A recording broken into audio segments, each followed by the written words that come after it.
Yeah, thank you so much for your time, Honourable Minister Barbara Edmonds. Yeah, good morning. Kia ora, malole soifua. Nice to join you all this morning. Thank you very much for the awanoa. Thank you for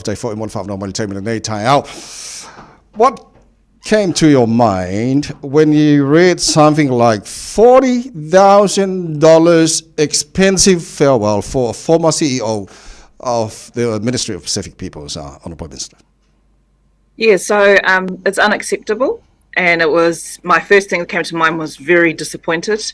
The farewell happened in October before my time as minister, but it was one of the very first briefings I had because I understand that the Public Service Commissioner was undertaking a review when I took over the portfolio. Yeah. So it's incredibly disappointing because, you know, like all ministers, I expect our ministries and agencies to spend taxpayer dollars prudently. And they were not met on this occasion. And the Public Services Commissioner has, in his report, has said that it's not moderate or conservative. So it's really disappointing. What needs to be done so such a thing won't happen again? So we have a new chief executive, both the chief executive and myself. We started on the 1st of February, and it's been a priority for the new chief executive, who I have full confidence in, to undertake financial control reviews, sign-off processes, sensitive expenditure reviews. So she's implementing those as we speak. And again, it's one of those things that, you know, we are a public service agency. We are accountable to our people, and I know many in our Pacific community are very disappointed by this. Yeah. But you know, the agency will learn from this, and I've left it with the chief executive to ensure that those controls are in place. Honourable Minister Barbara Edmonds, latest polls is telling us all the support Moltajo Whaingamalole Labour is going down. Do we need to be worried? Oh, it's always going to be a tight election. You know, 2020 was a very, very significant and rare occasion.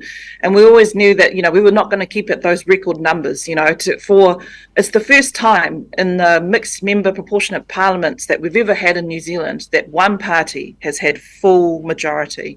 So we went blind that we knew that support would come down back to where it currently is. You know, we're not comfortable with that. We want to make sure we fight hard and that we win in October.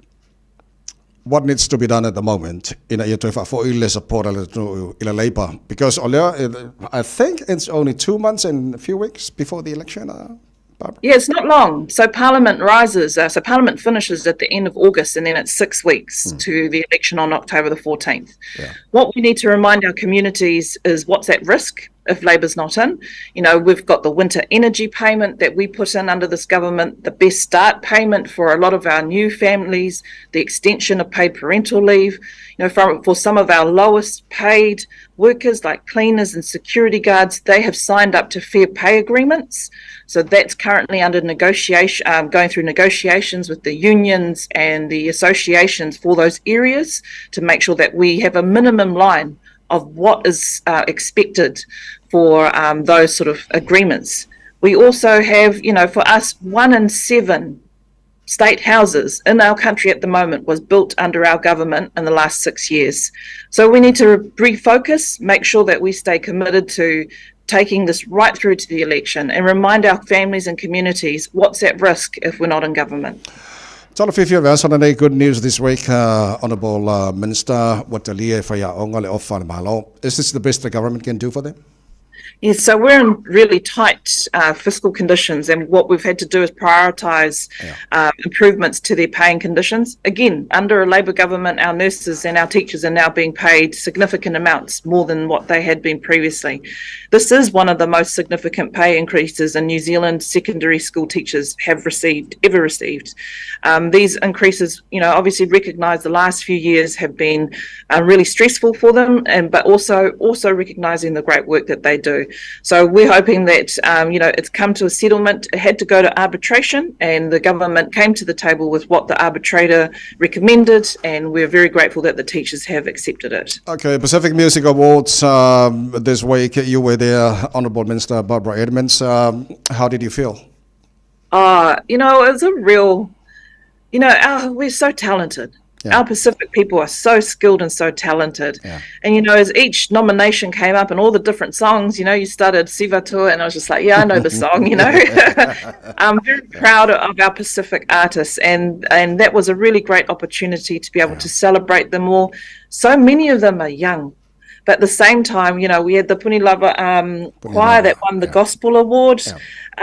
Just wonderful to see the intergeneration coming through. And a lot of everyone that was standing up to say thank you to the people that supported them, always, acknowledge God, acknowledge their families, and acknowledge their parents. So it was a very beautiful Pacific event, and I was very privileged to be there. For you as a Pacific Minister for Pacific Peoples, what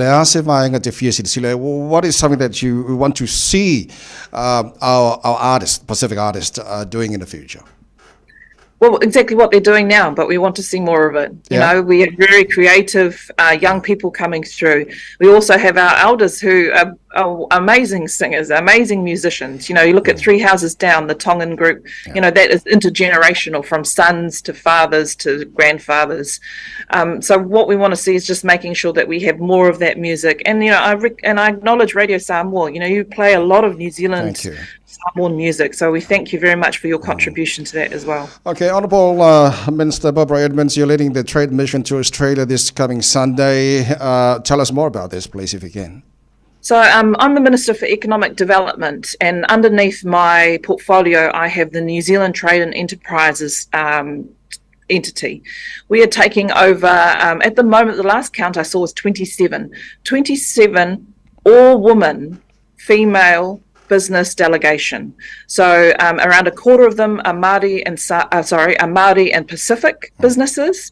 And so I'm leading them in a delegation to Melbourne, Australia, so we can meet with other Australian organisations, agencies and businesses, because Australia is usually the first port of call when our businesses want to export. So it's either Australia or the Pacific. So my NZTE team and myself with Rachel Taulale, who's our lead delegate, Raylene Castle, who is the CE of Sport New Zealand, we're going over there to be able to see what sort of open up the doors for our New Zealand, Māori, Pacific and women businesses. Okay.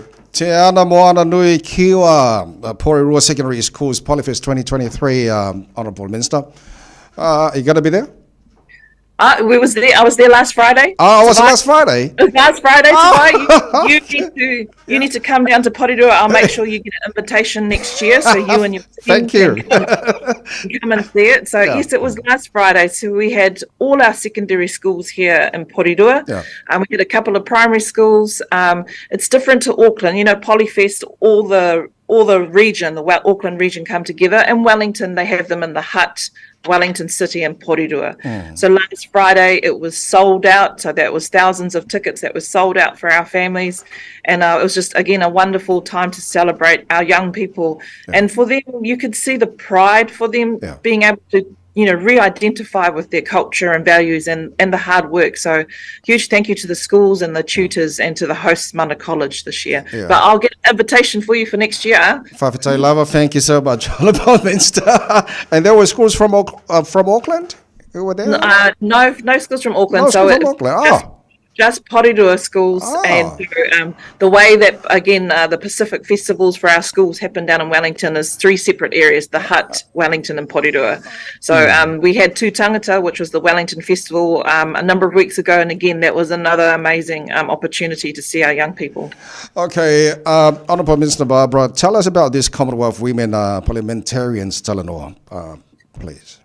Yeah, so I had a privilege to be able to speak a couple of nights ago to the Commonwealth Women Parliamentarians. So it's a number of the female Pacific women MPs from across the Pacific. They came together for their annual conference, and New Zealand hosted it this year, so from Sunday through to Tuesday. There are 100 women MPs throughout the Pacific.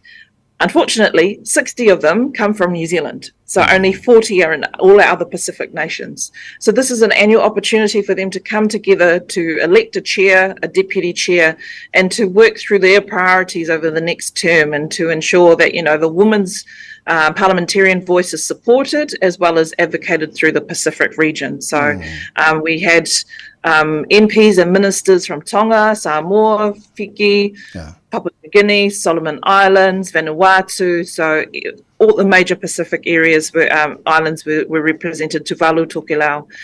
But it was also really good was just a couple of days ago, I announced that our Pacific Language Weeks will be extending to Solomon Islands and to the PNG, to Papua New Guinea. So I was able to share that with the parliamentarians on Wednesday night. Oh, yeah. Okay, finally, Honourable Minister, next Pacific language celebrations for this year, please. Tell us about this. Yeah, so we're coming up to our next round. So we've already had 4 at the moment. So they're going to be coming up pretty quickly over the next few weeks. I think I'm going to allow the Ministry of Pacific Peoples to roll them out as they do, because we're coming up to the election period. So I'm unable to sort of do what I would normally do with the videos, etc. But it's really good that we can be able to have our Pacific languages keep coming through in the next couple of weeks. Before we go, just want to say happy birthday to Opito's dad. He had his 85th birthday in Samoa. Okay. So I'm not sure if this is casting, but wish Tamā, very manuele asa whanau and to Opito and the Williams family. That's very nice of you. Okay, before I let you go, first quarterfinal down in Wellington today. Is your team still winning or? Hey, my team is now Japan. My team is Japan. Unfortunately, South Africa were taken out in the last round. But today, I'm attending on behalf of the government. It's the Spanish game. So, but Japan is having their quarterfinals. I'll have an opportunity to see the semi-finals in Sydney next week as part of my delegation. Nice. So, yeah. So go to Japan. Go Sapangese. Okay, Honourable Minister Barbara Edmonds, Whawhitai Tere Lawa, thank you so much for your time. Manuela Baradeaso, and have a great weekend.